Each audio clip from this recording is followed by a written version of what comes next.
আপনার ভিতর যদি ঈমানী দায়িত্ব থাকে তাহলে রাসূল সাল্লাল্লাহু আলাইহি ওয়াসাল্লামের হাদিস এবং তার কথাগুলো অন্যের কাছে শেয়ার করে দিবেন, অন্যের কাছে পৌঁছে দিবেন এবং কমেন্টে আল্লাহ লিখে যাবেন।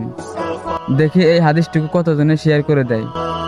রাসূলুল্লাহ সাল্লাল্লাহু আলাইহি ওয়াসাল্লাম বলেছেন যে তোমাদের মধ্যে সর্বোত্তম সেই ব্যক্তি যার চরিত্র উত্তম।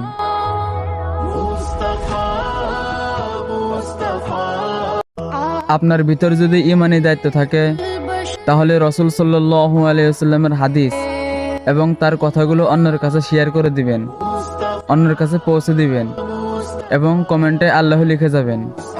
দেখি এই হাদিসটুকু কতজনে শেয়ার করে দেয়।